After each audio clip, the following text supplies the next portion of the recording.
It's your man in Japan, Jake Contra here, and welcome to Traders. This is the main shop that you'll find along the main drag of Akihabara, and here we have some fine deals that, while a bit pricey compared to the boonies out where I live, not everyone has the chance to go out and drive around all of Japan looking to save $10 on some video game. If you're in Tokyo, even just for a little bit, I highly recommend coming to Traders and trying to find the games that you're looking for, even if it is a $150 copy of Turtles in Time.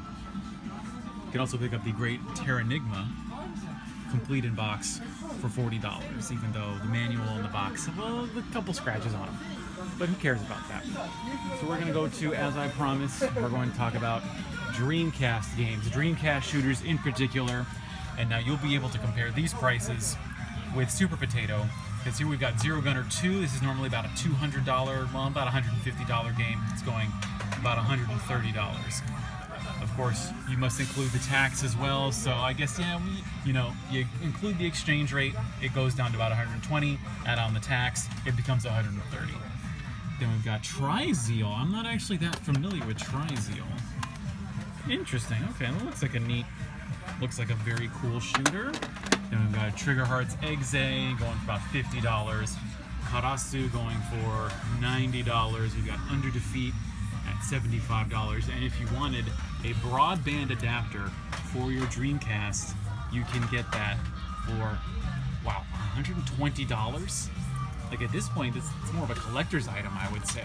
But I'm sure someone's finding a use for it out there somewhere. What other treasures can we find here? Oh, here we have is this an S-Video cable? Oh wow, $30 for an official S-Video cable. Interesting. Anything else? Here we've got Gunspike. Gunspike for $150? Is it really that expensive? Oh, it's not been opened. It's a new copy of Gunspike. It's like, I was thinking that it's maybe a, $30 game at most? So Capcom put out a lot of very interesting games for the Dreamcast. Oh, and here we got, a nice copy of Ikaruga, complete with the side spine, going for $60. That actually, this is really tempting. This is really tempting, considering that it was like, $90 back in Super Potato? And I can show off. This is, I believe, the rarest Dreamcast game. It is Cleopatra Fortune. It actually also came out on the Sega Saturn. This is going for about $200. I think it normally goes for about $230 at some other places. There you can see it's got some puzzle action that you can enjoy. But oh boy. And then here's another broadband adapter. Is there anything else? Oh, here's some other shooters. Wow, they have a lot of copies of Ikaruga. Wow, there's even a $50 copy of Ikaruga. That's without the side spine. See, that copy up there is $60. Okay, well, at least they're consistent. Because I remember one time I came to Trader, I bought what did I buy? I bought Moon, Magical Remix RPG, or the RPG for the Sony PlayStation. I remember they had copies that were going for like $90. All I did was I pulled off a bunch of the front-facing copies, found the one in the very back, and I think it was going for like $60.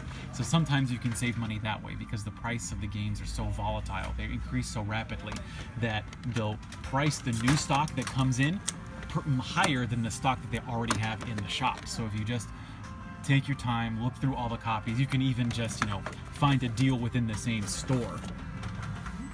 Oh wow, Mars Matrix going for $70. It's another game that I've wanted to buy. All of my Dreamcasts, the 2 Dreamcasts that I have, are back in America. So I have to somehow get a hold of a Dreamcast one of these days so I can actually play all these games that I want to buy. The Dreamcast, a lovely system. I'll briefly talk about the Gamecube, which, man, the prices on this stuff have plummeted. Like, Twilight Princess, when I first came to Japan, this used to be like a $60 or $70 game. And even the Legend of Zelda collection, I've seen that go for $100 plus in some places. The GameCube is in this weird trough right now. Like, if you want to collect Japanese games and you want to get the most games that you can, these games are going to shoot up in price. I am sure of it. Like, Baten Kaitos, $25 for this copy. I wonder if they have... Baten Kaitos 2 is pretty expensive. But but I don't see it anywhere. The GameCube is another intimidating system that it's really hard to tell what game you're looking for. You kind of got to know what you want. Here we got Metroid Prime 2 Dark Echoes going for about $25. I hope you can hear me over the J-pop in the background. It's really, I can't really tell my levels. And then here we've got The Great Beautiful Joe going for $9. Like these prices are insane. And also some cheap games you can get are the N64 games that have not really increased in price. The only game I've ever seen for the N64 jump up is Get or Love, which I think, 5 years ago was a $30 game. Now for some reason it's sought after and it's going for about, let's say $180, $190 after tax. And something that is really fun to play is the Japanese version of GoldenEye. This will get you about $60. And something that's perhaps not as fun is the, I love Castlevania, but boy, the 3D version of Castlevania is a bit rough. I think that's about $15. Nothing super exciting in the, no, nothing exciting in, we got Bug Bumble, so you can get here, loose, for $12, or you can get a complete copy for $45. And a little roughed up copy for $12. Well, this is the most Bug Bumbles I've ever seen. Oh, and then, here's Bomberman 64. The special thing about Bomberman 64 was that it was the last game that was released on the N64 in Japan, and it actually never made it out in America. I think this came out, late 2001, I want to say. And that's why it's actually a bit pricey at $30. I know that's one of the more expensive games for the Japanese N64. Let's see, where can we go? We got some Game Boy Advance games. Can't go wrong with a lot of these. We've got the Fire Emblem games. Here we've got the, what was this? The Seal Sword? I can't remember what the English title was for this. This is going for $40, and then we also have, God, I wish I remember the English names for these. This is going for about $35. That's actually pretty good. That's actually, these trader prices are actually very good. People often don't talk about trader. When you talk about retro gaming shops in Japan, at least, it's not really seen as on the level of Super Potato, but it's got rare stuff, it's got a lot of uncommon stuff, and the prices are really great. And here we've got Contra Hardo Spirits. This is, I think, a remake. Yeah, this is the, well, it's not exactly a remake, but a port of Contra 3 Alien Wars for the Super Nintendo. They released it on the Game Boy Advance, and here it is going for $58 when you include the tax. Anything else? See, at least what's nice about the Game Boy Advance games is that they may be thin in terms of the boxes, but you at least can get pictures, you get cool emblems of everything, so oh, there's Donkey Kong 2, I get that. There's Super Street Fighter 2. Or, well, no, excuse me. Oh no, it is Super Street Fighter 2. Excuse me.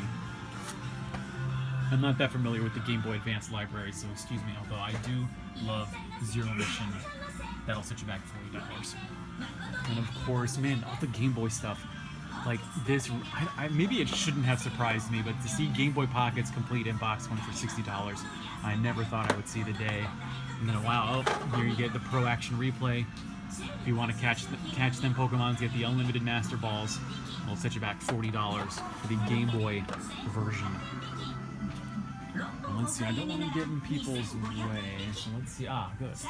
The Sega Saturn is open to us. Here we got Elevator Actions Returns. Wow, it's going for $250. That is, that still blows me away. Although, if you want to save some money, just buy the Japanese version of Burning Rangers. You can pick it up complete for $28. Anything else exceedingly cool? Is Blast Wind, is that a shooter? Am I going in? Yeah, Blast Wind. Oh man, that looks real cool. Created by Technosoft, and it is $200 for Blast Wind. Oh my lord. I want to get into Sega Saturn shooters. I want to get Radiant Silvergun, but $200 for Radiant Silvergun? You want me to pay $200 for a disc? Oh my god. Anything else? Let's look into the shooters. We've got Cotton Boomerang. Going for, whoa, $900. And it's unopened. That's why. You see here, this means it's unopened. And this is a very special game, but holy crap, $900. Oh, and there's Soul Divide. Apparently, I saw that in, you might have seen that in the last video where I went to Super Potato. This is going for $60, and it is, I guess, a horizontal scrolling shooter. Oh, oh, I see. It was developed by Saikyo, and then it was what was it? Licensed? No, I'm losing my words. I got the jitters. You know, it was published by Atlas. That's the word that I'm looking for. It was Fantasy Zone. They released a bunch of Sega Genesis games for the Sega Saturn. They can actually keep their value, weirdly enough. You would think in today's day and age, where like, why would you want to buy why would you want to buy the Sega Saturn port of a game that you could just end up playing on your modern console? You know, you're playing a port anyway, so what is even the point of paying, like, $15 for that game? Oh wow, never opened. Yeah, that's, in Akihabara, even in Trader, wow, you can still find some unopened games. That's a bit surprising to me. But I guess I shouldn't be that surprised. So let's go look at the consoles. We still got some time. We've got a whole section of strategy guides. Even strategy guides seem to have become sort of collectible. I've seen them, wow, they've put some real old strategy guides in cases. I mean, it's only $9. Interesting. I think the art's real cool. Oh wow, oh, a GoldenEye strategy guide. Oh, this is so neat. Oh, that's beautiful. Man, yeah, if I had disposable cash, I think I would pick that up. Tragically, I don't. It's been spending too much on the video games themselves. How am I supposed to afford the strategy guides? Let's see, oh, Raiden Densetsu. Wow, that's interesting. $40 for a complete copy of Raiden Densetsu. That is tempting. I think I saw a loose copy going for about $24, maybe about a year ago. So maybe $40 is overdoing it. Here you can buy Earthbound. At a lot of other places, they've priced Mother 2 or Japanese Earthbound. This could go for almost like $100 in some Akihabara places because they're trying to get those foreigners to buy the Japanese copy, which is still going to be a lot cheaper than the English version. But here, traders, just pick it up for $30. Then Rushing Beat Ran going for $60. If you can get past the glare of the case. Wish I could show off these games better, but it's a bit hard when you've got all of this very reflective plastic. And wow, they've got all these different kinds of N64s. They're a bit expensive, like $80. That's not what I would pay out in the boonies, but if you wanted a Japanese N64 and you didn't have a lot of time, you can definitely pick up that pink one there for, wow, $100. Oh boy. And then we've got a gold one. I think this is only available at Toys R Us. I think that's what its deal was. And we've got a cool Midnight Blue one. I think that was also a Toys R Us exclusive. And then if you wanted a Neo Geo, I remember seeing this as a Neo Geo AVS. This is going for $300 loose. I saw one at Super Potato. It was going for $350 and did not have the AC adapter. So my advice is it's always cheap. Something that you want is always cheaper somewhere else. And that's why you got to look around. Here we've got a Neo Geo CDZ going for $350 loose.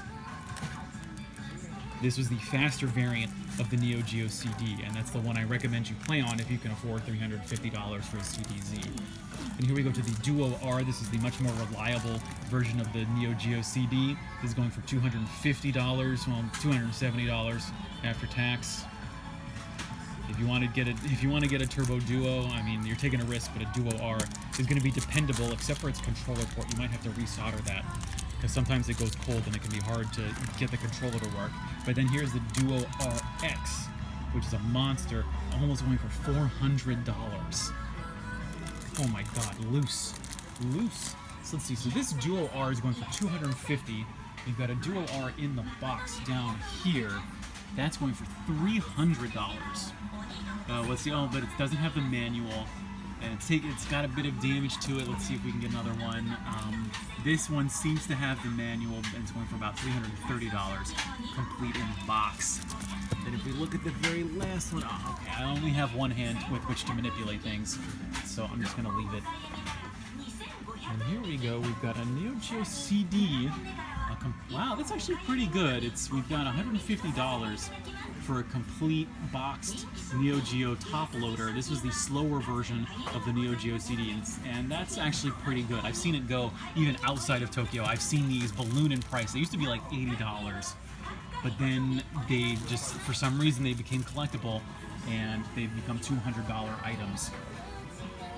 Oh wow, then we've got, if you want to play Steel Battalion with the controller that was almost like a command console, it can be yours for $100. Whoa!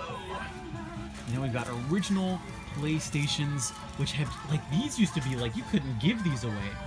Original PlayStations, even the DualShock version, for $70? Like, those used to be like $10 items, even complete in the box. Oh, is this? Oh, wow. Here we have, oh, this is, yeah, here we go, the Wonder Mega, $400, $440 actually. This is insane. This is, you do not see this every day. This is a console that you are able, it's a Sega Genesis that includes a built-in CD drive, so you can play your Mega Drive CD games. Wow, $440. I mean, finding one loose is pretty rare. And then here we've got some Junior Super Famicoms. These are going for $9,000. These have always been very expensive.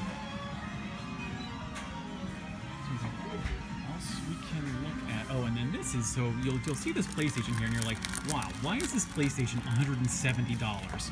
Who is going to be insane enough to buy a PlayStation that's $170? And the reason it's expensive is because you see this little thing here. This was the lid. This is like almost like a TV lid that you would put on top of the PlayStation, and it was an LCD display made specifically for the PlayStation, for the PS1, in fact. Oh, here's some shooters. I want to get into PlayStation shooters because they tend to be much cheaper than their Sega Saturn counterparts. Although the Sega Saturn ones tend to be more accurate to the arcade, although that is not always the case. And so the Sega Saturn ones tend to be more sought after. It's really hard. Here we go. See, what I like about Trader also is that, yes, it can be a bit impenetrable with all of the CD spines pointing at you, but they at least give handy little categories for everything. Whereas, I mean, Super Potato seems to have started to do that for certain consoles. And so here we've got shooting games here. We'll go through this to end out the video, but I'll show you. Here we've got RPG. It's obvious, you know, if you can come to Japan, you might want to learn a little bit of katakana, at least so you can read the category names. Here we've got simulation. These will be your like turn-based RPGs, you know, your tactics games. We've got some adventure games over there, and then we have the mysterious other pile. But we'll leave the others over there. We've got, you know, at least the Final Fantasies are cheap. The shooters may not be cheap, but at least the Final Fantasies are cheap. So we're going to end it out. We've only got about 2 minutes before my camera starts giving me crap. We got Ace Combat 3. Oh, here we go. Oh, wow. Oh, here we go. Terra Diver. Wow, $40? Wow, $45 just for Terra Diver? That's actually pretty good. Neat. Oh, and here's Twin Bee RPG. Cool, going for about $10. Wow, this is actually... Why am I bothering with a Sega Saturn when I could just be playing cool shooting games for the PS1? And we got Gradius Gaiden going for just the best version, going for $20. You know, I don't like to collect the best versions of stuff. I want the original packaging. That's just me. But obviously you can save some money if you get the best version, because those don't seem to be sought after. So I'm going to end it here. We're going to end it on the PS1 port of Rockman 2. This has been Trader. I could do way more videos, but I have a limited amount of time. But for now, I'm going to leave it here. You can get Rockman 2, the PlayStation 1 port, for $20. I've been your man in Japan, Jay Contra. This has been Trader on the main drag of Akihabara. See you next time. Thanks for watching, and mahalo.